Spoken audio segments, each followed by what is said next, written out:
take the metro all the way to Guy, go to work. And there's only so much you can do, like read a book maybe and like listen to a podcast, but like that's just draining you. Yeah, 100%. All that time is draining. 100%. And then also like when you're working a 9 to 5, typically you're not really working 9 to 5, you know?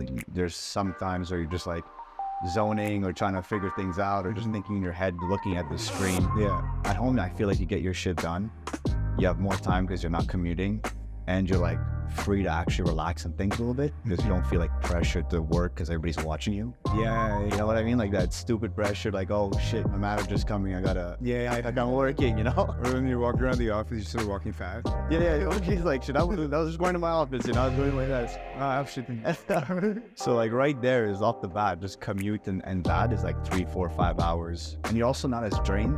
Yeah. When you're at home, you don't feel drained because of the commute and you just have more energy to do something. So yeah, that's how I started my business. That was it. So like, how did that whole idea even come up? So you're the CEO, just so like we can introduce. Yeah. They offered me a 6-figure salary to give up on my dreams, and I said no. This is how that one decision changed my life forever. This is Max, Leo, and Kevin. A year ago, none of us even knew each other. Together, we're now trying to change how people connect with a smart card that actually works to make it easier for you to build your connections. It was 2 years ago at a networking event that I realized no one actually kept paper cards. So I had an idea. Why paper when you can go digital? But I was still working and had just been offered a new promotion. It was always my dream to be an entrepreneur. And I knew if I took that promotion, I would be letting go of what was most important to me, to build a startup. So after working on my idea for some time, I knew I needed to find the right people to make this work. After countless trials and testing, we finally got it right. And things have been going pretty well, but getting people to go digital won't be easy. So follow our journey to see where it takes us next. Prochaine station. Lowkey MTL.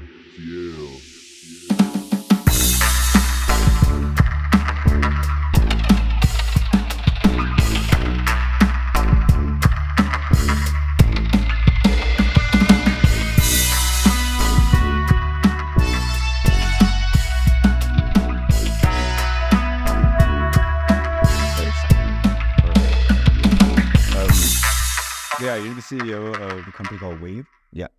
And yeah, tell me about this company. Definitely, man. Like, How did this like? I'm just curious about like how you got this idea. so it was pretty much, I network a lot. Like so I was born and raised here. I went to Lebanon for 10 years. So I left like pretty much my whole network in Montreal. When did you go to Lebanon? I was 16, so probably around like 13 years ago. Damn, so from like 16 to 26, you're in Lebanon? Yeah, 15 to 24, around that. Okay, shit. Okay. Yeah, and then at 24, after I finished my bachelor's, I was like, shit, and don't forget, I did my bachelor's in finance. You did your bachelor's in Lebanon? Yeah. It was actually really cool. Like, to be honest with you, it was, instead of being in the rain and the cold, I was like, my university was on a beach, so I would just walk out, go to the beach, walk back in. It was like beautiful. It was a hell of an experience, but bro, in Lebanon, there's no finance, right? Like, there's a financial crisis right now. And I actually didn't know about that. Yeah, I should. Like, I'm pretty sure I've seen stories. Yeah, it's a complete shit show, unfortunately. But so I wanted to come back here, and you know, my whole vibe was I want to do a 9 to 5, build my career in finance, go maybe investment banking, private equity, something around those lines. So I came back here. And I had like no network because I had left for 10 years. So I had a few like close friends still. Only my grandfather was here. And I'm like, I need to network because I know nobody anymore. Everybody's doing their own thing. I haven't caught up with them. So when I was networking, I was noticing people passing out like a bunch of paper cards. And like, I thought there for a second, I'm like, holy shit, man. Everything's gone digital. Everybody's like online, plastered their screen. They have social profiles. Like everything is online. Your whole brand is online. Yet you're giving out a 3x6 piece of paper and like hoping it sticks and hoping to make a meaningful connection. And when was this? Like, when are you dating this? Like, what year is this? Happened when I actually first came here when I was 24. I was networking quite a lot at, you know, recruitment events, at networking events. Were you at Complesia? Yeah. Okay. So when I came here, I did my MBA in management. That's when I shifted. I was like, I need to build a network. I did an MBA, went to all these events, passing out paper business cards, and I'm like, this is horrible. Like, there has to be a better way. And I took it upon myself to figure out how to fix that problem. That's funny because like, I remember even me, like when I would network in those situations, I would always be like, yeah, like Instagram is like the new LinkedIn. Just like, add me on Instagram, you know? Yeah. And I was like, some people are more like, I guess, loose on Instagram, but now I feel like Instagram is becoming that like website, your like personal website, you know? Yeah. Like just showcasing like milestones in your life and like things that you were doing. 100%. Like, I feel like everybody's moving to that kind of like, you know, social media platform to share what they do, whether it's LinkedIn, Instagram, TikTok. But the majority of the time we take like a multi-channel approach. So you're probably on LinkedIn, you're probably on YouTube, you're probably on Instagram, you're probably on TikTok. You probably want to share your email, your contact info, your website, your Spotify. Yeah, it's just, And it's just, you want to share all that in one. Yeah, but at the same time, you want to keep it professional in person. So we help that in-person exchange. That's dope. Make sure that they can exchange that information and, you know, keep in touch with what you do. So what made you like go all out in this and you're like, okay, like I'm going to just start this? Like, yeah. Because it's also like hardware, right? To Yeah. an extent. Yeah. So the reason we did hardware at first, it was an easy way to enter the market. So typically a lot of people are used to paper cards. So having people that are so used to paper cards go straight to digital was a massive shift for them. So we found that if you have an intermediary product, like a digital card that's more like a plastic card you can tap or have a QR code on, that people will be more inclined to use it because it's something that's familiar. It's not a complete change. It's like a semi-change in a transition to digital. Right. So we found a lot of adoption through the card. And now eventually we still offer the cards, but a lot of our products now are like QR codes. Okay. So you just like take out your phone, share a QR code, open the app, share a QR code and exchange information on the spot. Yeah, I actually saw a lot of that. I did some photography for Oshiaga during COVID actually. And backstage, like most of the artist managers and like the artists, when connecting, I saw they would just like pull out like a QR code out of their phone. Exactly. So they would be connecting. Yeah. So when you're entering this market, like I'm assuming you're going to do like research on like who your competitors are and like what's going on with that and like if it's worth going into this. Or were you more like, fuck it, like I want to create this and then you like saw this stuff after? Because I feel like there's a benefit. So to that crazy you bring that up. It's like, I actually didn't look at any competitors, had no idea this existed. I was like, literally no joke. I think it was December. I was sitting with my friends. This is during like the whole COVID crisis. like lockdown. Yeah. I was with You with your friend. cut it. But yeah, we're just there like chatting and talking, and we all go to events quite a lot. So, you know, we're pissed like the whole situation happened. We can't go to events anymore. And I was thinking, the conversation kept going like, why are we doing this? Why are we passing out paper? Why not just have a QR code that throws you to a landing page? And then from there, you can kind of stay in touch, share everything. Kind of like a link tree. Similar to a link tree, but the difference is like we're optimized for in-person exchange. Linktree is like a link in the bio. So where you see your Instagram, then you can go in the bio. Yeah. The way our product works is it allows you, it's similar to a link tree, but it actually optimizes it so you can actually stay in touch. There's like a dashboard for businesses to keep track of all their contacts. Oh, sick. Okay. So a lot of people see it as a link tree from the B2C side, from the customer side, but really like the main product we sell is on the business side. So we help like sales teams, recruitment teams, marketing teams better manage all their contacts. Because typically right now, like when you're going out to an event, the company's paying them X amount of money to have you fly out to Silicon Valley, to Seattle, New York, Toronto, to do some business development for your company. Right. So most of the time what happens is you end up adding people to your personal LinkedIn. So when you end up leaving that company and you go to another company, what happens? You take your network with you. Yeah. But the company paid for it. Right. So what we're helping you as an individual build your network while at the same time giving the companies a chance to help you showcase your brand, and they can also manage your leads in the case that you do leave. Right. So yeah, I feel like that's what I was trying to get to. Like there is a benefit in like kind of like not knowing what's, or like not even looking at it, because you're creating your own version of something, and like chances are like nobody's creating it with like that type of vision, right? 100%. Yeah. And if you start looking at other ideas, you're gonna be like, oh, like that's what people are doing, so I should do that too, you know? Yeah. And dude, it's crazy, but like a lot of people get sucked into that. They get sucked into the fact that they're always looking at their competitors. And I fell for this mistake too in the first few months. Yeah, I feel like it's just natural psychologically. You know, like, yeah, you're like checking your competitors, what they're doing. And then eventually, dude, you realize the more you follow your competitors means that they're in the lead and you're not. They're innovating and they're like pushing forward, and you're just exactly, you're looking at, you know, you're in the rear view. especially when you're looking at like numbers on posts, you're like, yo, like, what are you doing? Yeah, exactly. You're really scrolling through their Instagram, like. But anyways, like the majority of those my competitors, when I've done it, that's called Instagram. I feel like a lot of people are faking the Instagram thing. That's the other. They buy a bunch of followers. They're like, so when you see that, and psychologically, you're like, oh, like this seems to be working for this person. So like, yeah, we should do that as like a strategy. But like, realistically, I feel like at the end of the day, if it's like the product is good and there's like an actual use case for it, like you're gonna like win 100%. Yeah. So like, what I started doing is instead of focusing on the competitors, I started to just not give two craps about what the competitor is doing, and I just focus on my customers. So anytime I'm selling the product, I continuously ask and request for feedback from every single one of my clients. I stay in touch with them. I ask them what they liked, what they didn't like. What's this feedback process like? Is it like a phone call? Is it So typically, especially when you're starting as a bootstrap company, you have no VC funding. All you have is really like your product and your customers. You want to go into a more like interpersonal approach, and you got to get away from the type form and all that kind of stuff and focus strictly on like calling them and getting like live feedback.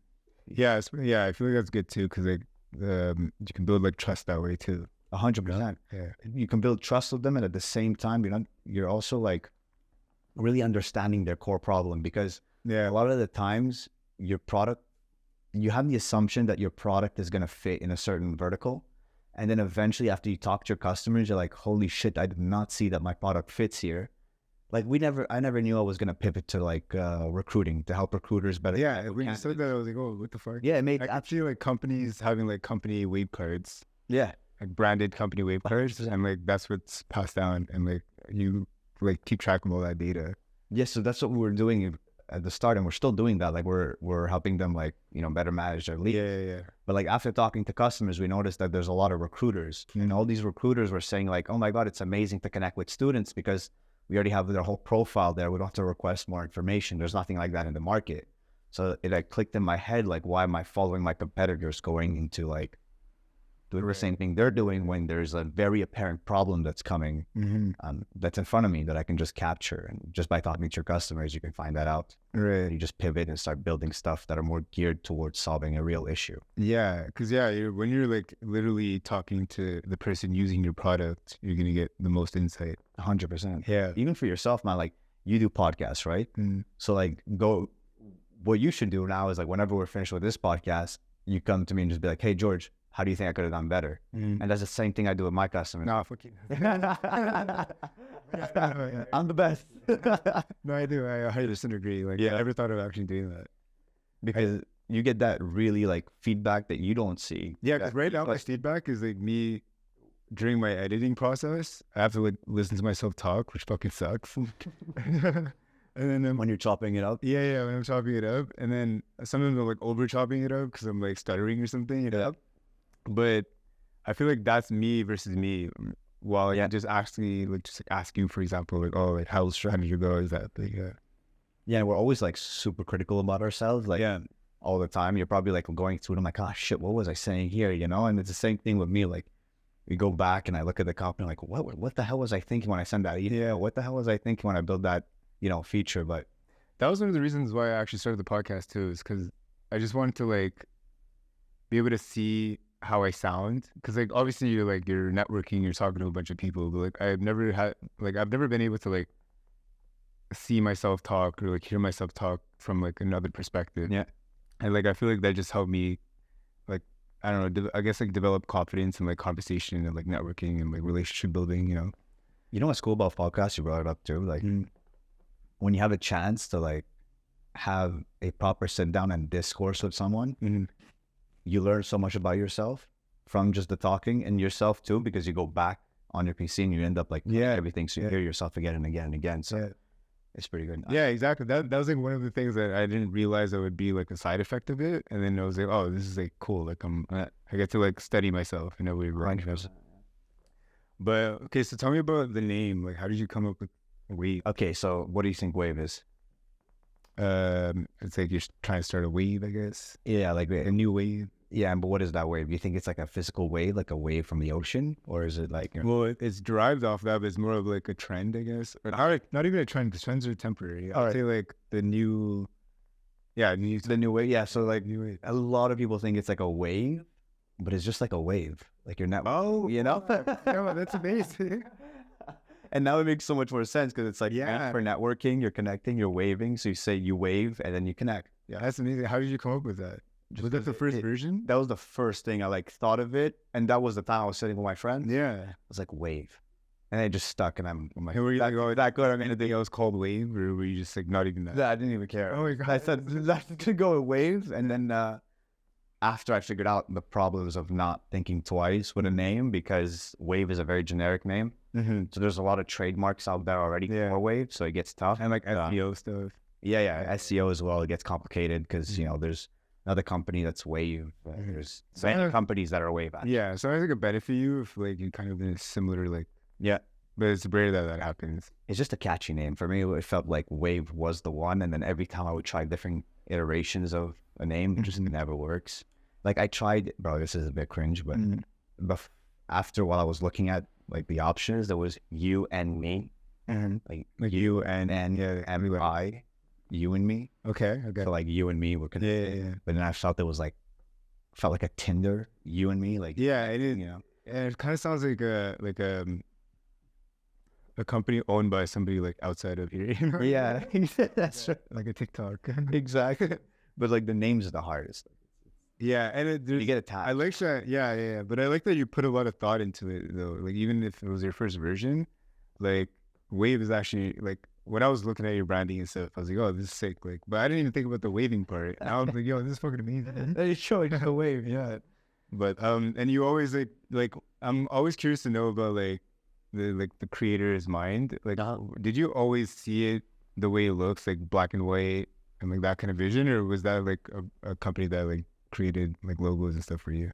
So I did everything, like from the website to the logo to the whole 9 yards. But do you know how to like use Photoshop, or did you kind of like? I had to learn. So you learned? Okay. Yeah, I'm a finance guy, so like all I knew was Excel. Things, you know. So I think there's a fucking huge ass Excel file was. Yeah, you know, running macro, custom mouse, just so you could like infinitely scroll. Yeah. And I wasn't even that good at Excel, dude. Like I couldn't even do VBA or any of those like functions. Like I knew a bit. I was pretty okay. I suck at Excel, yeah. So, but regardless, like what I was trying to do is find a brand at the start that was easy to implement from a graphic standpoint, where I didn't need to like put in a lot of work, because I bootstrapped the company off the back of my savings. So hiring more people, getting more complicated would just increase the costs. So at the start, I was like, just keep it simple, like black and white. Like the logo will be black, the background of the whole app and the website is going to be white. It's going to be super simple, minimalistic for merch and stuff. Yeah, and I kind of took inspiration from Apple. Like they have a very minimalist look, very simplistic. Like there's nothing too fancy about it. So it's fancy, but you know, simple.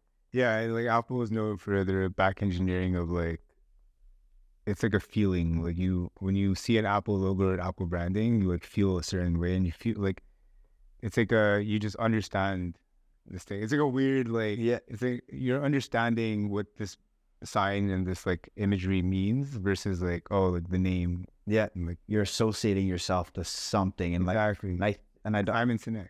Yeah. Like, and I don't know what it is with Apple that you're associating yourself to. Like, if somebody holds an Apple phone, I guess they're associating themselves to some sort of like luxury or prestige. Yeah. And like, when you think about it, but there's also the creative side. So like, if you like they say, if you go into a coffee shop and you see somebody with a MacBook, you're like, oh, he's either like a graphic designer or like a video editor. Which is weird, because like I started video editing on like... Okay, so that might be it too, right? Because the creative side. Yeah, maybe it is because you feel like I'm creative. I have a Mac. Exactly. You know? Yeah. Kind of like if you're wearing Nikes, right, Jerry? Nike is made for performance. So like when you're wearing Nike, you feel like you're performing, you're an athlete. Yeah, or like Red Bull, it's like extreme fucking sports, you know? Yeah. And then Adidas, for example, I don't know, like Adidas recently has been giving me like trippy vibes. Oh yeah? They have like a lot of like trippy colors. That's like true, different, like, you know... Sometimes like they have mushrooms and like different like things flying around. Yeah. So they're kind of moving towards like the retro. I feel like it's super retro. So if you identify identify like that, you know. Yeah, retro's making a comeback. Yeah, for sure. It's just very cool. So that's something also like I was actually taking a shower a few days. Shower thoughts. Shower thoughts. And I had bought this soap, right? And it's called Squatch. Yes. I knew it. Yes, man. Like it was called Squatch. I'm surprised of like how many people actually have or like have been ordering this thing because I've seen all the ads. Yo, And I'm like, I respect the ads. I'm like, yo, this is sick. and this continues on our thought. Like I bought it and I'm thinking, while Sean was like, why did I buy this? Like, why isn't this product that I wanted to buy? And then it comes out like, because you feel like you're more, I don't know, like healthy, or you're taking more initiative to improve your health. You're getting away from all these like chemicals in your products. So it's like you identify as somebody who, And it's not like categorized with those like organic products. It's categorized with like a manly smell and like yeah, kind of like Manscaped vibes, you know? 100%. Yeah. And I feel like that's what like intrigued me because I'm like, oh, it's like this, and like the healthy part is just like an add-on. Like, oh, Right. by the way, it's also like, So you get it because you feel like more manly getting it? like, so initially like the ads were just like, I don't know, But they're very manly ads. yeah, it was like Guy with lumberjack, like cutting trees. yeah, or it's like a Yeah, girl, yeah. like a girl is just like smelling the guy and being like, oh my god, it's me. Yeah, it's true. I've seen that one. That's so like I was thinking of that, but then it's like once that part like catches your attention, and they go like, oh, also it's like fucking amazing for you. Yeah, Like, like there's no chemicals and Exactly. you know. But yeah, that's what I'm struggling to find now at Wave, to identify Wave as a brand to a higher meaning or a higher purpose. Okay. You know, like what I'm trying to do now is like it's built for networking to improve the way you connect with people and make it much easier for them to see who you really are in your brand. is there a way to keep track of interactions and like how many times you've came across this person? So yeah, there's analytics. So if you're a pro member, you get the chance to see all the analytics and. But just on like a personal thought, like I've always wondered how cool it would be to like have some kind, I don't know if it's legal honestly, but like it's have some kind of tracker of like knowing how many times you've like crossed paths with this person. Okay, that's Maybe even like prior to like knowing each other, just because like maybe I have a wave card, that person has a wave card. it's possible. Is it very possible as long as two people have the application and they enable like their geolocation? Exactly, right? Then that would be that would be possible. Right? But like also that's like a long term They could like thing, you know? they could like buzz every time you get next to somebody who has a. That's kind of like there's like a dating app like that. I think it was Hinge. No way, that is wild. Is there actually? There's a dating app where it would like you would match with people that you've come across. So like you would walk by somebody, and if both of you guys are like on the app, Get like a push notification. you get a push notification, or you get like notified maybe like a bit later. Obviously, I guess you don't have a creepy situation. Yeah, like oh shit, where they at? And like you know their name and everything. Yeah, that's fucking weird. But it would like tell you, oh, like you came across this person, and I guess it was like to like entice someone to like maybe go up in person and like ask them out and shit. But like that I've seen that before for shit. Yeah, that's pretty cool actually. Because I feel like if I even if because like your brain only has the capacity to remember like 150 people, right? That's what they say. And like I personally had experiences where like I've met this person a few times, and I was like, I just felt shitty about myself for like not remembering the name, for example. Yeah. That's the hardest thing. It's like for some reason you just can't remember their name. And like the first thing you do is like, oh hey, my name's this, your name's that, and then like it just slips right up past you, you know. And I've always wondered, I'm like, it would be cool to like have like some kind of system where like you could keep track of that, but like you gotta like put more thought into it, obviously, but like in like a trendy way of some sort. Do you watch anime? Not really. No. Do you watch like I would probably know because he's like a fucking anime. like any TV shows or something? You watch, names of characters? Well, I watched Cyberpunk because I downloaded the game. Okay. And then played a bit. It's still like glitchy and like a bunch of bugs? Not anymore, actually. No? Yeah. Okay. So that's why I started playing again, because apparently all the bugs went away. So the reason I brought it up is because that's how I remember names. So I associate the person I meet, the name, with an anime character. And then it just clicks all the time. So, but sometimes... How does that work? So you like, is it like a physical thing, or is it... Oh, it's a physical thing. Yeah, it's like it was like a personality thing. It could be a physical personality, like just straight off the bat. I remember your name. What the fuck? What anime am I reading From Attack on Titans? Attack on Titans, okay. Yeah. There's a guy just called Aaron Yeager. Okay. And But so if that guy has a name, how does help you remember? I put a mental image and I associate that character with your name. But what if you associate that character With multiple people, then I get screwed over. Okay. And I start mixing up. Yeah, no, Mm-hmm. but sometimes, like in the moment, like at the event, you just associate it to something, and then you just catch on the name. Yeah, it works. And then during the event, you don't forget it. You might forget it later, but in the moment, you can like go back. Yeah, be like, oh, I remember you. that's always something like I was aware of, but I've never just like put it into practice for some reason. Because like in the moment, I'm very like when I'm talking to somebody, I get to like I'm very engaged with the person and like just kind of like getting to know this person. But the name thing just like slips me. But I know I could remember them by their face like no matter what. Yeah. You know, and like I would always try to put these things into practice of like relate to this. So you like remember the conversation, but the name will completely slip. Yeah, because I feel like if I'm saying hi to somebody and I'm thinking about like how I'm going to remember this person's name, I'm not like paying attention to this anymore. So like I lose that first segment of conversation, and then I just look like an asshole. You're like, oh shit, what was it? You know, For sure. but yeah, okay. So with Wave, getting back to Wave, before Wave, you were working in finance. Yeah. So yeah, if we backtrack a bit, I came back to Montreal. I did my MBA in investment management. Yeah, It was a really intensive program, 3 years full time. I wouldn't say because is that the 4 to 5? Yeah, Oh, no. no, actually, full 3 years. Thanks, no problem. So yeah, like it was a pretty intensive program. Mm-hmm. And then while I was in the MBA, I worked in somebody's living room. He had a startup. Okay. It was like really, really weird, but it was Now, such an experience, man. Like he was building a startup out of his own home. okay. But he was doing something around the lines of like M&A, mergers and acquisition. He was building a database that he could sell back to banks, something around those lines. And I was the analyst that was like fixing up all the data, making sure everything was clean and looking good. He went bust. Like the company went bust after a year, but at least I got some experience. And then I moved to TD, where I started working in like trade finance. Then I moved to Manulife. I did some public equities there, stock trading, mutual funds, ETFs. Yeah. I think it's such a good skill to just know how money works. To be honest, the only good thing about the finance degree is the fact that you know how money works. The rest I find is horseshit. Well, yeah, because it's the amount of effort that it takes to like get that knowledge and like get that stamp, you know? Yeah, like it's always good. I find like everybody needs some sort of financial background. And nowadays, a lot of people are, 55% of Canadians are living paycheck to paycheck just because I would think it's just a knowledge gap that they don't know how to manage. 100%. Yeah. So It's also, it's a big disaster. it's a combination of a knowledge gap, like with a behavioral, like, and like habit building thing, you know? Yeah. But I feel like if you're aware of this stuff, it'll be easier to build these habits versus like not being aware of it and be like, oh, I heard this is good to do. So I'm going to do this, you know what I mean?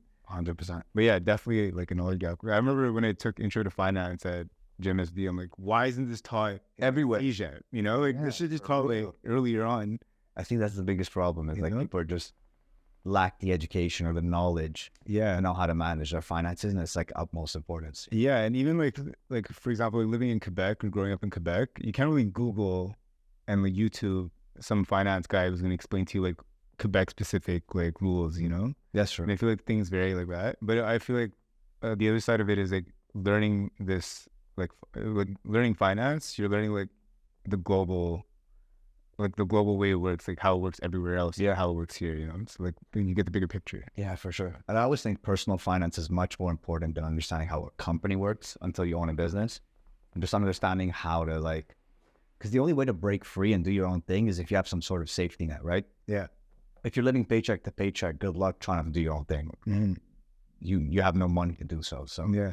the way I somehow quote unquote broke free, I was able to do my own thing was because for 3 years, for 2 years, I was living off my grandfather's couch, literally like out of my suitcase. And I was just stacking money and I was just saving and saving While you're working, like while I was working full time in my MBA. And then eventually I had like a good amount of money that allowed me to like build the application, hire some people, and at least try and do my own thing.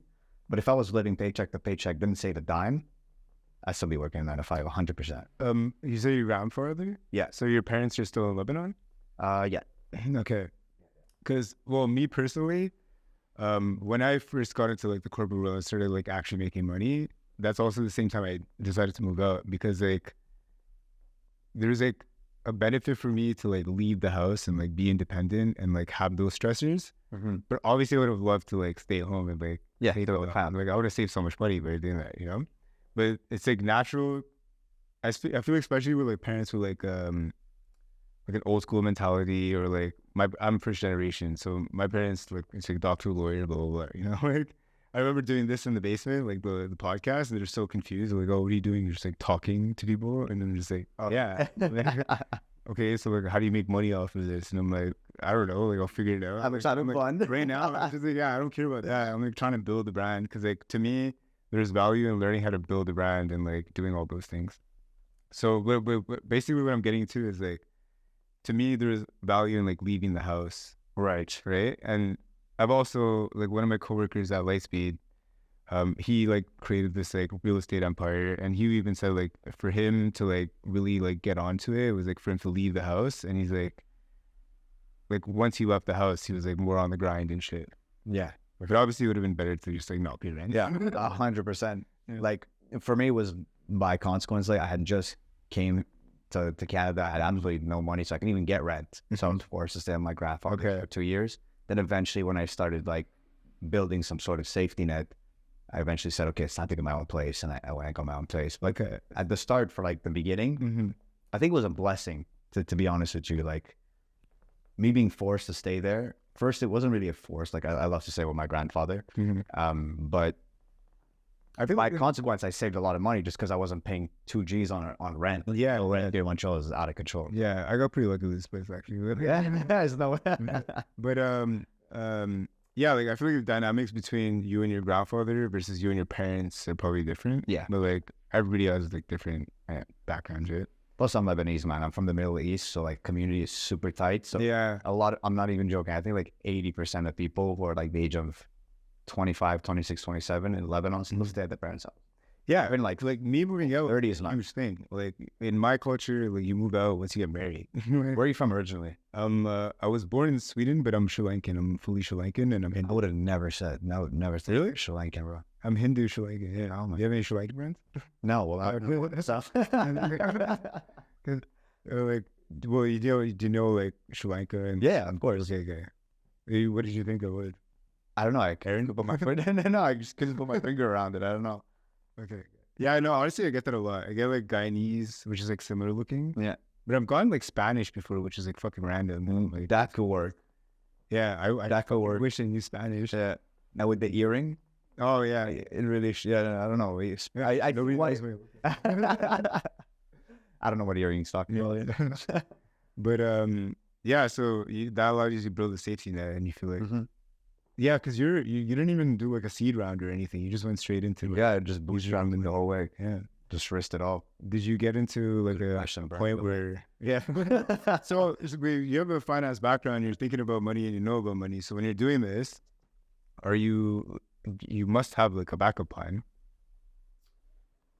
Yeah, no. So a lot of time when you get into the startup game, it's like if you're privileged enough and you build the right, foundation with in terms of like my safety net, I ended up continuing my 9 to 5 the first year of building Wave, year and a bit.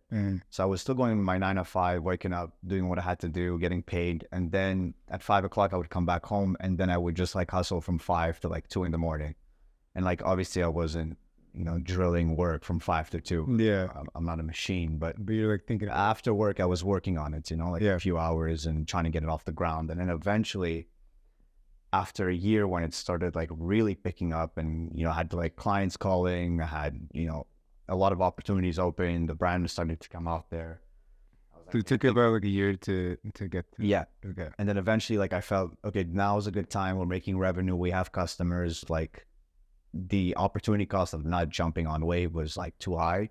So I said, let's leave the job, jump on Wave full time. So I didn't just like cold turkey, get the idea, give my 2 weeks and dive in. Yeah. You like built it up to a certain extent. Yeah. You have to like build it up, play it smart, continue to kind of like build a support system around yourself. Okay. But then jump. My question was more like a backup plan for if say Wave for some reason didn't work out, where you like, oh, because you're using your personal money, right? Yeah, so like it's a risk I was willing to take, man. Okay. Like, there really is no backup plan. The backup plan is I go back to 9 to 5. Like it'll be very easy to find. But Yeah, it's true. It's not and really, that's it, you know, like how life goes on. Honestly, yeah, it's not like, You know, you're right. like if the worst case, and I'm trying my hardest for this never to happen, but the worst case is, you know, Wave fails and somebody buys throw an application. Well, let's say somebody buys it, or no, let's say it just fails completely, just flops.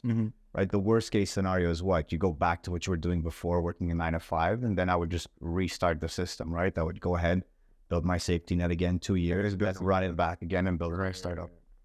And I would just continue to cycle over and over. Yeah. Okay. So you're always in the mind frame of like building something. Yeah, for sure. And the only reason I'm doing that is because the amount of, the only incentive I have really at its core, and I've kind of realized this recently, is I find that a 9 to 5 for me, and I've worked at like 4 or 5 different companies, it's always, I feel like after 6 months, you're always on autopilot.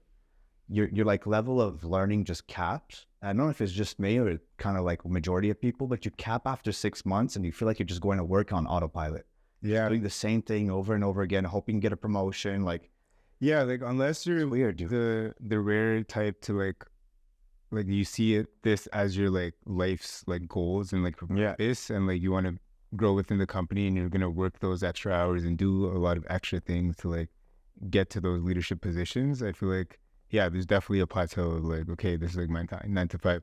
But I feel like that's kind of blessed when you're building something on the side. 100%. That's why you get one else to think about work anymore, you know? Yeah, but it's not something I would have continued to do because I feel like I'm autopilot for, you know, 6 months in, and then like you wait 2 years for a new promo where you get like a few more tasks. Yeah, and, like the whole job role changes, and I was just not it wasn't challenging me, right? And then when I got into the startup game, that's when I felt like, holy shit, man, I could actually fail at something. Like, now I'm like, my back's against the wall. Like, I have to learn every single day. I got customers to make happy. I got competitors to beat. I got things to do. Like, it's constantly, it's a gray area. You know, I'm Are you a gamer?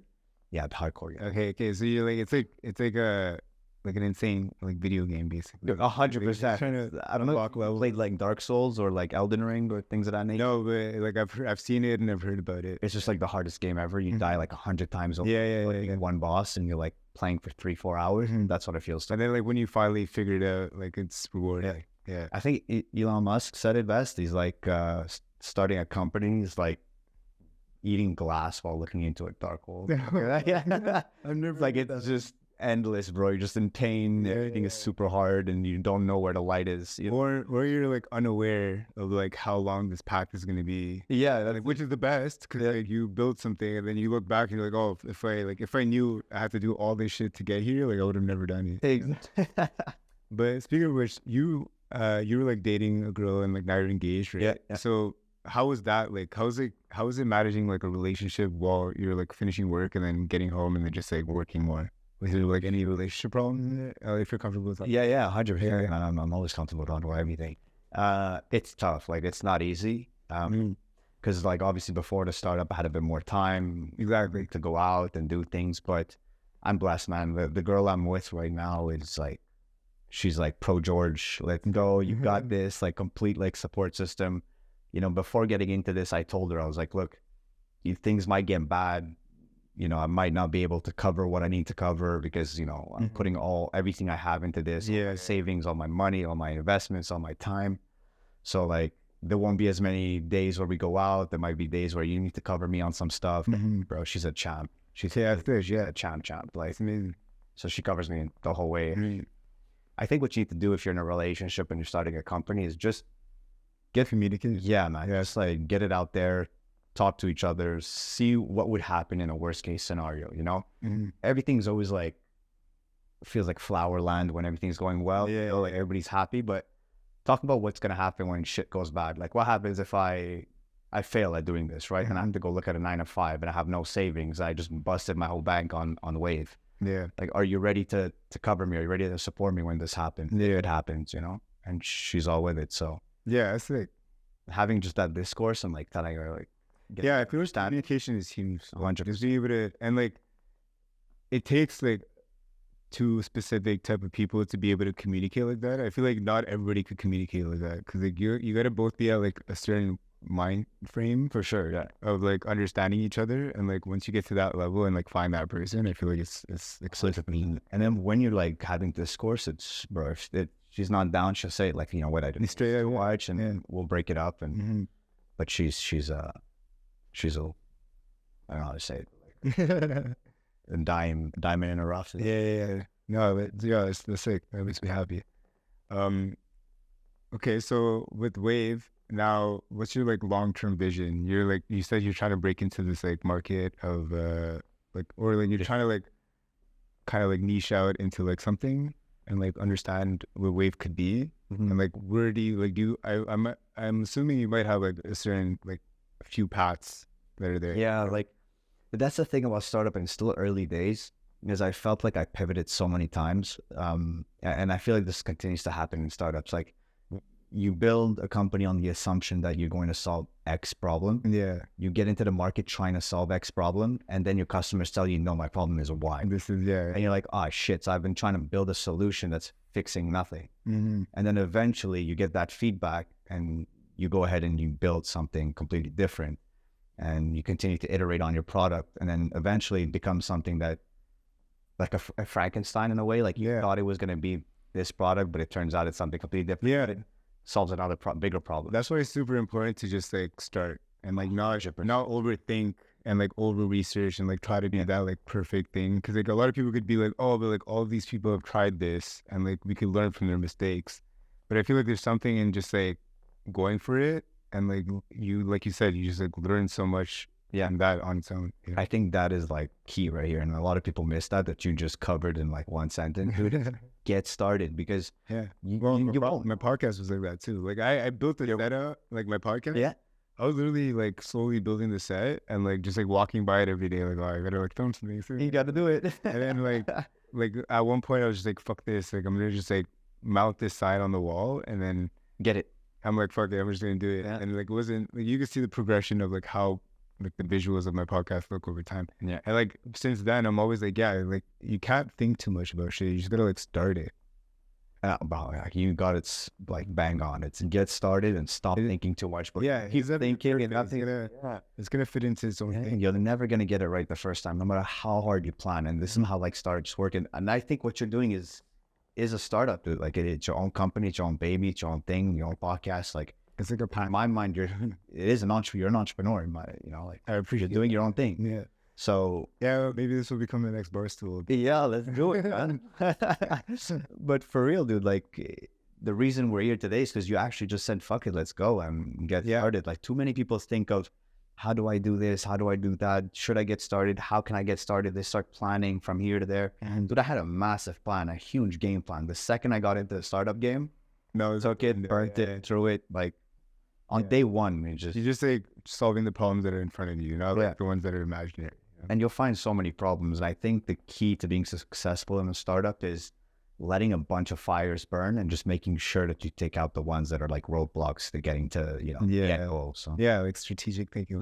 But everything's burning. Everything's burning around you, like everything constantly. There's problems everywhere. The long-term vision really is to, if I could help somebody achieve whatever their goal is, whatever that goal is, whether it's landing a job, closing a sale, getting an investor, then I did my job right by starting Wave. And really, that's what the focus and the core is how can I help other people get to their goals and achieve their goals through networking and helping them stay connected.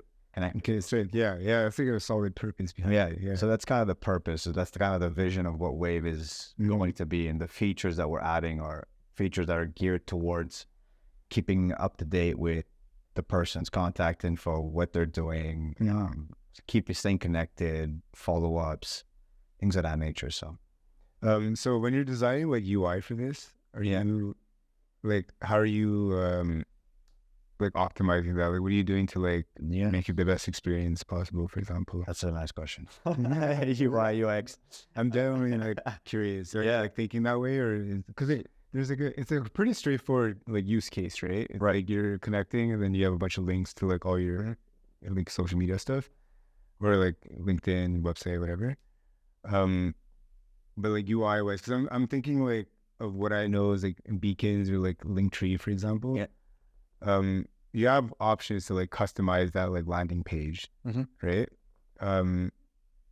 Yeah, so just tell me more about, I guess, like where So a bit tricky with Wave on the UI front because like you like figured out through there. yeah, like when we first started, there was like no UI UX designer. It was really like myself and Matt. Yeah, you mean my who works with me. He's the developer, the guy who built Wave from the ground. How did you connect with them? Were you guys friends? Oh, that's a funny story. And then I'll come back to UI UX. But the way I met Max and Leo was when I was first getting started, like my experience is like finance, sales, growth, that kind of stuff. And then eventually I did a Python course and I tried to learn how to code. And I was like, forget that. I'm really not down to do that kind of stuff. So I had to get somebody to build the code. So I was looking through Montreal for a software design agency. And I kept looking and looking and looking. And it's just nobody fit that criteria. I didn't find like they were invested in Wave. It was just like another contract. It's a very common problem. Like I feel like there's a lot of new job titles that are emerging, and like it's so hard to like describe them to a point where like now when you have a job, you're almost like just create your own title. Yeah, exactly. But yeah, so I'm filtering through all these guys, and I'm trying to figure out like who is going to be the person to help me build Wave. Eventually, bro, after like looking at page 7 on Google, at the bottom of page 7, I see this company called InDesign, and I click on it, and like it's a very stylistically the website they have was very nice. It was very simple, minimalistic, similar to the vision I had about Wave, right? Keeping it super simple. So I reached out, and I get on a call with 2 guys. One of them is 19, one's 21. Okay, really young dudes, and I'm like talking to them. And like I could see that if I was to hire these 2 guys, that they were going to really put some effort into Wave because they also have some sort of thing to prove too, right? They just started their company. So it's their company. Yeah, it's their little Scrum agency that they had started. I think 2 people. Exactly. 2%. Yeah. And like I was like, okay, this is perfect. You know, like I'm gonna take a chance with them. They're gonna take a chance with me, and let's see how this goes. And I took that chance and hired them. I think I might have been their first client, their first big client. Okay. And then they so this is like you're contracting them to. Yeah, exactly. So I used my savings to contract them because they had their own company, and that they're still contracting for me and and building the app. So have you hired any like full-time like Wave employees? You're funding the whole thing, right? Yeah. Yes, I'm funding the whole thing. There's nobody on T4 that I'm like employing, but Max is full-time on Wave. Okay. He's building Wave like a full stack dev, so he does the back end, front end, the whole code. Yeah. Keeps it up and running. Okay.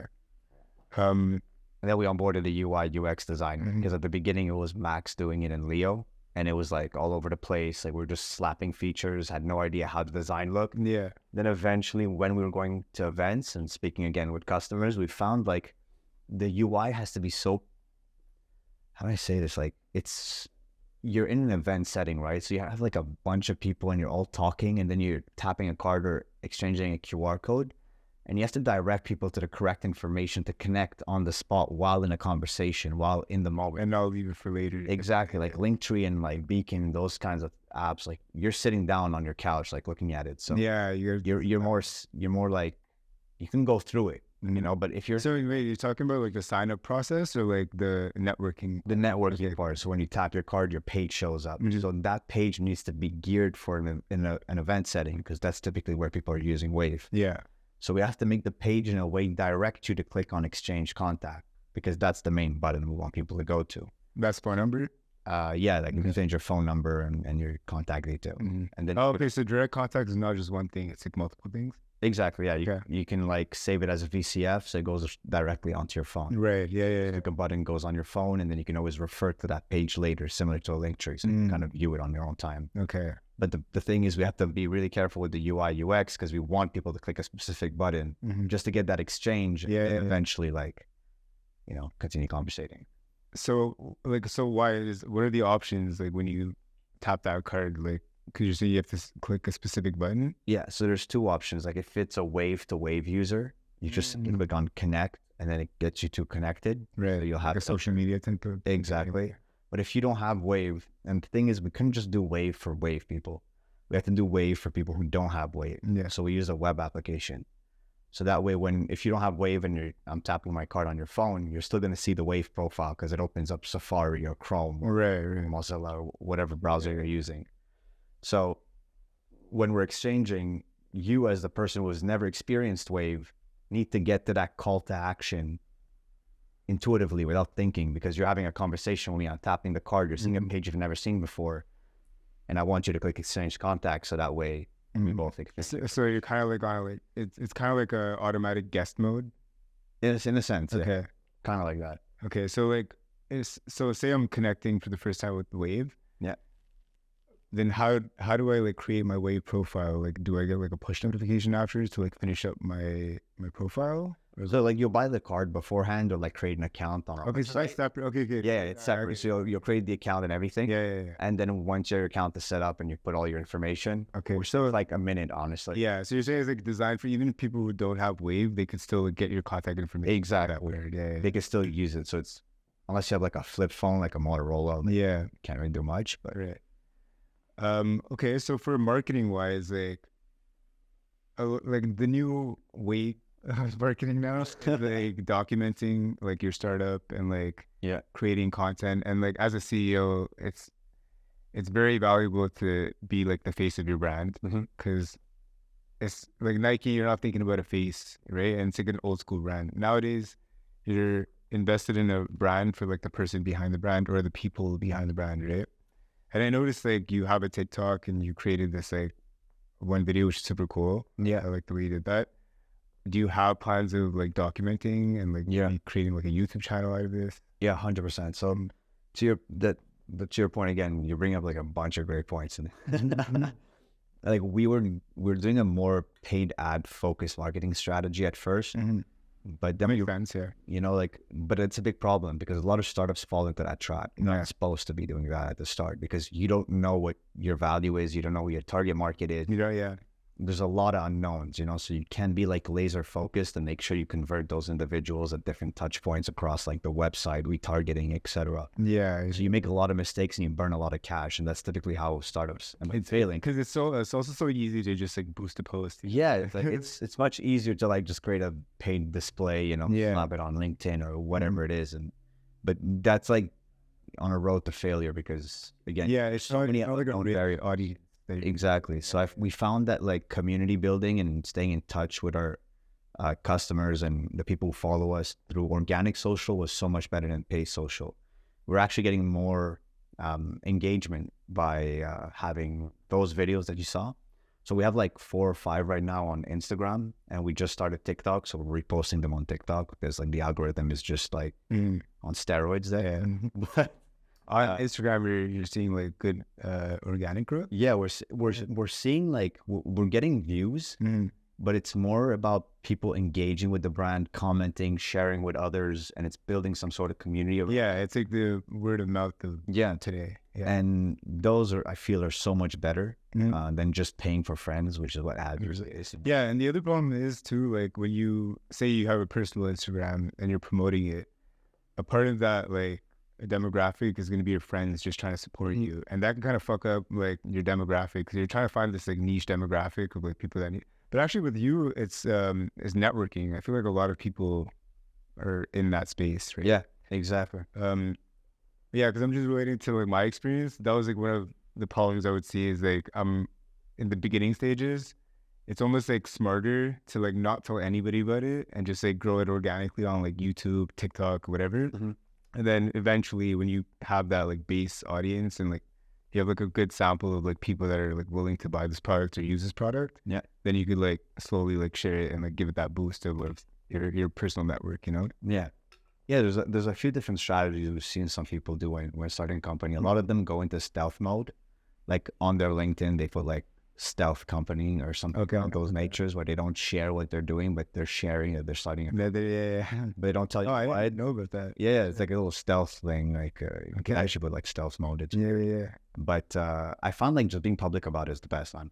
You know, but that's why the documenting, like like I like that you're willing to talk about all of these things, because you like usually someone in this position would be like, oh, like I don't want to say too much about like my thought process behind this because I don't want anybody to steal my idea, you know? Yeah. And like I feel like that makes it worse. Like as it's counterintuitive, but like I feel like by talking about it more, you might get like more responses of like, oh, I actually thought like this would be a, you know, like how you just asked me like, oh, what do you think? Like you're like, I'm trying to figure out this thing, and I just told you a personal problem of mine that I would want to solve, you know. Yeah, so I like that you're talking about it a lot. That's why like I feel like obviously it's easier said than done to like Gary V level document shit. Yeah, it's tough. But I feel like it would be cool to like see that and be able to like have a source of entertainment out of it. And see somebody do something is like always cool. And that's the key word, man. We're all human in the end. Like really, what is the reason you're on social? It's to be entertained. Yeah. You know, there's two things. The first one is to be entertained, and the second one is to learn. So if you get either or both, the value, then you're winning. Yeah, if you feel like you're learning something, you got to continue to watch. Yeah, that value, because you're like gaining something from it. Or if you're not learning anything but you're getting entertained, you're still gonna watch. Yeah, you're gaining happiness. Yeah, 100%. You know, you're getting a spike of dopamine, et cetera, et cetera, et cetera. So, and that's really what we're trying to do here is entertain people by showing them really what a startup is about, and they see behind the scenes. And at the same time, we're also trying to educate them in a way like, these are the problems I faced. So just so you know, so in case you're part of that as well, and you end up doing it, you might learn from my mistakes. Right. So do you have plans to get like a seed round of investments or like? Yeah. So we're at that point. Like it's been almost a year and a bit, almost 2 years that we started Wave, completely bootstrapped and paying customers. We have almost 7,000 users across Canada. And like no investors yet. Yeah? No investors, just like you know what? Grit, straight sweat. Yeah, because you're not catering to your fucking investors. Yeah, 100%. Like that's so rare. Yeah. That's like another problem in startups. You have investors. Do you want another one? And I'm good. I have some. Cheers. I would alcohol it. But yeah, that's another problem a lot of startups have is like they get this investment and they're almost like, even the CEO sometimes will maybe have like an imposter syndrome or, oh my God, I can't believe like somebody's willing to give me money for this. Yeah. And you're too like worried about like the investor's needs and like satisfying the investor. And at the end of the day, the investor cares about money and he's like, oh, I'm going to invest in this because it can give me money. But like, I feel like it's your job to like create that purpose around your company. And like, it's so easy to just be like, oh, like you got to satisfy like the fucking investors. That's true. There's a lot of times where like, I find like investors is good if you have a really high growth startup. But typically the route I felt was best for me was just to prove myself that I can take it this far. And then when I want to take it to the next level, I'll get VC funding when I have something that's sustainable, right? Yeah. Because when you're first getting started, you have absolutely no idea what you're doing. Like, it's like being heli dropped into a helicopter and it's like, fend for yourself, like go survive, you know? Gulag, exactly. And that's how it feels when you first start building a startup, right? And so I felt like if I would have got investment, and I'm sure I could have got it if I put my head to it, but I felt like if I didn't get an investment at the start, it would have been actually a negative for me because I wouldn't have known how to manage the cash flow. I probably would have spent it all on ads because that's what I thought. Yeah. You know, but because I had such low amount of resources, which was just my savings, I was able to be very strategic with the way I allocate my funds. And I was able to find like where I'm getting the most growth, not having to spend the most money. So somebody writes me a check for $250,000 and I'm just getting started, probably blow half of it on ads thinking that's the way to go. But because I didn't have that opportunity, myself on a smaller scale that didn't really hurt much. And you're also like spending intentionally. You're like, okay, you're hyper aware of like where your money's going. I think like when you have an investor and you have like a random like inflow of a shit ton of cash, you're just gonna be like, oh, like, I can do this again. So like I'm just gonna you're like throw it out there. And then if you have like other people managing your money for you, or like you're allowing other people to like spend on behalf of the company, and that's when you like really fuck up. That's exactly it. And it's like I find like if you had VC funding too early, you tend to throw money at fire. You don't value it as much. Yeah, you don't value it much. You feel like, oh, okay, I have $200K, I can go ahead and get another round and another round. Exactly. You're spending carelessly. But when you have the limited amount of resources, you're trying to find the best ways for you to grow that maximize the value without spending too much cash because you want to continue to survive going forward. Exactly. So you're being very strategic with your moves. And once you're strategic and you learn, and you find like you have some sort of sustainable cash flow and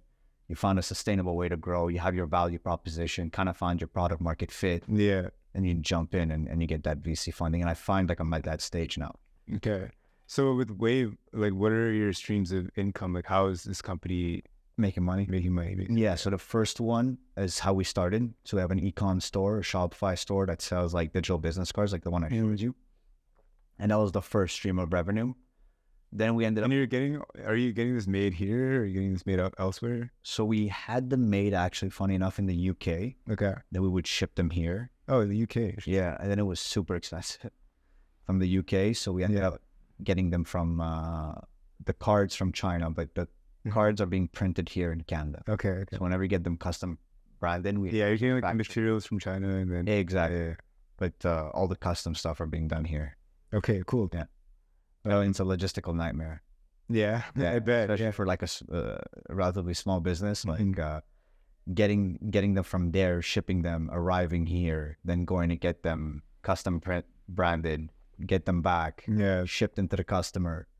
Having conversations in WhatsApp. Yeah, like there's so many costs to that the business wasn't sustainable by just selling cards. Yeah. So I feel a lot of people in the US who are just doing that right now, where they're doing something very similar in terms of digital business cards, and their only business model is the cards. And like, if they're listening to this podcast, I would tell them like, find a way to make recurring revenue because it's not going to be sustainable. Yeah. Eventually, like you can't keep chasing card sales because unlike a paper business card, this is like infinite. You buy it once, it lasts a lifetime. You just tap, right?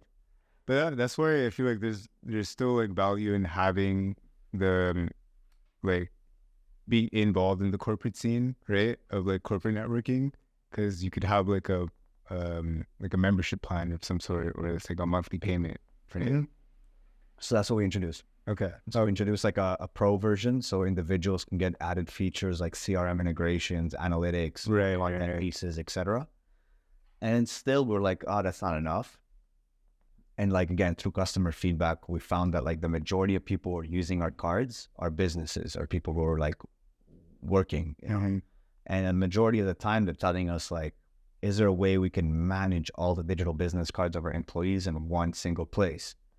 And we couldn't do it. But eventually we got so many people asking us to do that we ended up building a software, like a SaaS. And that's what we're doing now. We're selling these to businesses, the tech. So we sell the cards as an add-on, and we sell the tech to companies, and they can manage the. Okay, and this is like hack to tech, like. Yeah, like we own the IP. Yeah. Build the tech from the ground up. Okay, so our own code.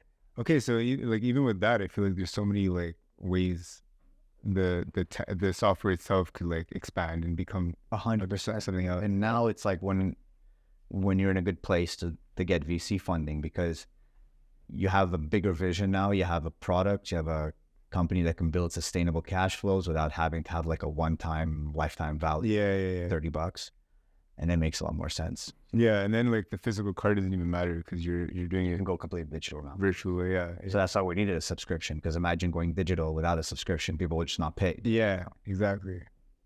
Yeah. So stuff, it's crazy. Like there's so many ways that this could have went, but it's weird how startups work. Yeah.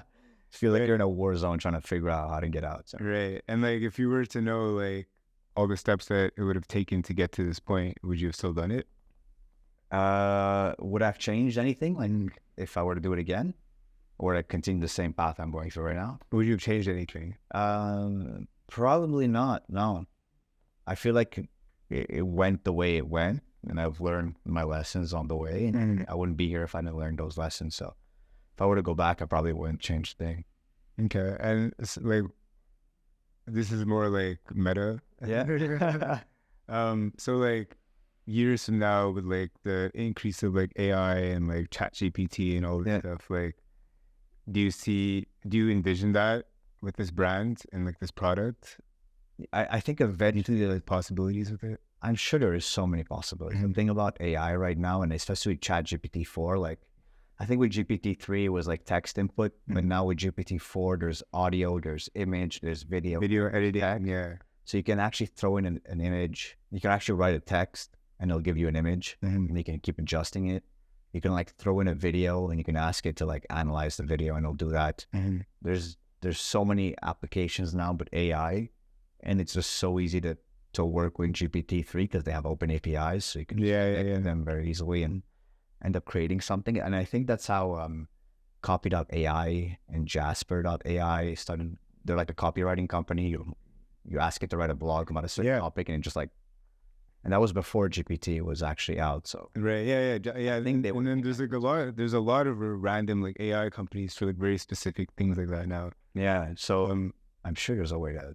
I haven't thought about it yet. Like the complete use case on how it can connect AI to networking to improve somebody's. Yeah, I feel like as long as like AI doesn't take over humans, like the networking aspect is always going to be there. Like as humans, it's such a human thing to just like connect with somebody and like have that interaction, right? So like I feel like that's always going to be there. Yeah, 100%.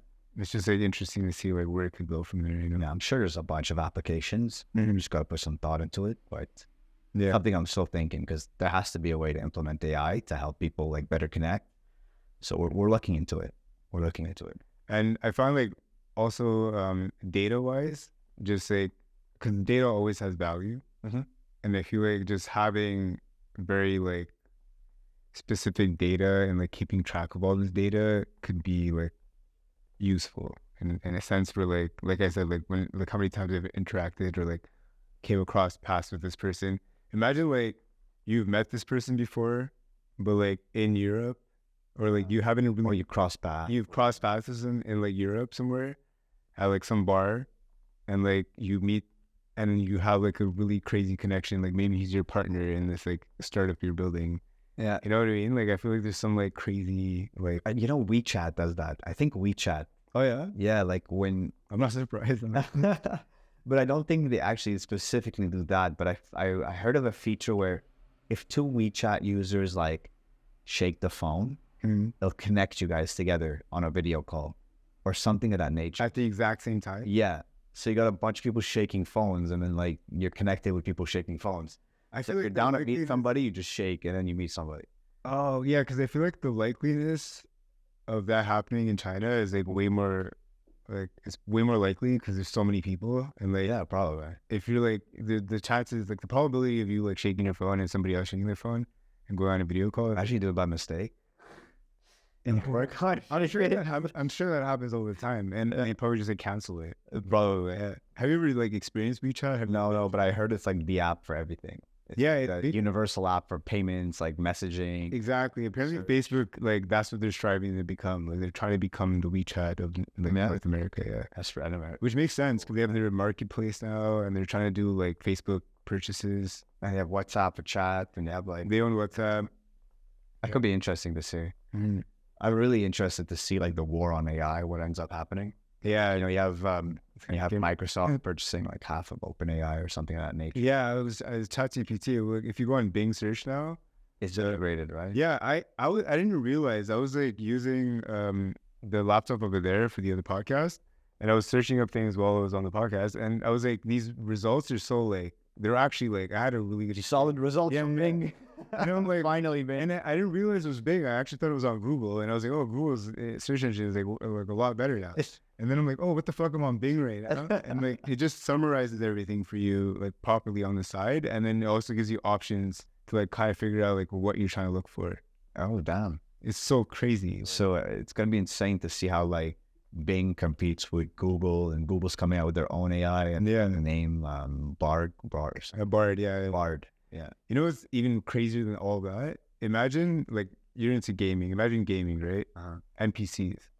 Imagine like NPCs, but like ChatGPT. In real life? No. Like not real life NPCs. Like where? Real life developer. Feels like Skyrim or something. Yeah, say you're like in a VR game. Yeah. And it's like a free roam game. And there's integrated with ChatGPT so they can like talk and feel. Yeah, right. And at what point does it get to a point where like you make an NPC friend who's your therapist, and like you're actually like friends with this person? Holy shit, that's scary. You know what I mean? Yeah. Like you can't at a certain point you won't be able to tell like the difference between who's like, this is like a real person online, or if this is like reminds me of a movie, Ex Machina. I don't know if you've watched it. Yeah. It's a really good movie. Recommend everybody to watch it. Ex Machina, yeah. It's like how AI can go real bad. Yeah. And it sucks how like the nice guy always loses. Yeah. He got sucked in. He fell in love with an AI. Yeah, he fucking Because it felt like it was so real. yeah. And then she's just like, all right, peace, and then light you on fire. Yeah. Just lock them. Let's not ruin it for everybody, but yeah. Yeah, It ends up getting really bad. shit. Yeah, I don't know. It's like scary and exciting at the same time. Yeah, but I think there's more opportunities than like AI taking over. I highly doubt that's the world we're moving to. Yeah. I feel like it's more opportunities. We're democratizing knowledge across the board to get easy access to information, to be able to do better things easier, faster. So I think that's the thing. Collective consciousness. Yeah. Exactly. Exactly. Everybody's like thinking similarly. Exactly. Yeah. They do say that there's an importance to like the human touch. They even started like experimenting with like technology that's like half like digital and half analog, and it allows like the computer to make decisions faster. If do you know what I mean? So like say an AI has to go through like all these data sets to like come up with a decision. The data sets are like split in 3. Okay. And like as a human, you know like which data set it should look into. Right. Like which data set has the answer. So like you basically choose the overall data set divided by 3, and like you're like, okay, look into this one. That's where the answer is. And it allows it to make quicker decisions with the human input. Okay, so you're like training it in some sense. I guess you could train it that way too, but it's more like you know that it's going to be in this like Direction, this kind of like what the answer now like. out of all these 3 categories of data, like the answer is in this data set, Just kind of like guided to go there. and that's something only a human would like ever know. It's not something you can like teach the AI. Maybe you can, but it allows it to make quicker decisions. So it's like AI, but like Powered by humans. Yeah, exactly. Okay. You're helping it make decisions. Yeah. But then we're kind of like working for AI. Yeah. Yeah, kind of. 100%. I 100%. guess there's like an importance in the human touch. But yeah, I'm keen to see like how these big companies that have been like so entrenched and like you feel like they would never fail, like Google. Like who would have thought that Google would actually be competing now for search, you know? And they've owned search. I think they own 95% of the search. Yeah. The world. YouTube included. Yeah. So now that's gonna be. Imagine Microsoft creates like their own YouTube. Yeah. Compete with TikTok. That's what's happening right now, right? Like YouTube is trying to become TikTok. I heard that like they might be banning TikTok in the US. Yeah, well, I mean, they've already banned it like here for like government officials. Right. That's it. Yeah. Yeah, because they just take the access of information, I guess. So that's another side of it. Like as a marketer, like should you like look into like YouTube, because like we're not gonna have any choice but to like use this software, because like maybe we should pick up on Instagram and YouTube, because if it does get back, it's gonna revert back to Instagram and right, because there's no other option here. Exactly. That's interesting. But I feel like America usually figures it out. So Yeah, America. America. Yeah, they typically find out. But yeah, bro, I just want to say like appreciate you coming on. Yeah, I love I it. had like so many questions to ask you. I'm like, I was just like, curious about like the perspective of a CEO and like starting up something. And I'm surprised that you didn't have any like investment at all yet. Yeah. To me. And I have like a lot of respect for that. Like it's not something you usually see. Yeah, You do, but like it's not like common. yeah, no, for sure. It's fun though. Like it really feels like your back's against the wall. You got like fire burning under your ass, and you got to figure out Your fire things pretty fast, you know. So yeah, I appreciate you being on. yeah.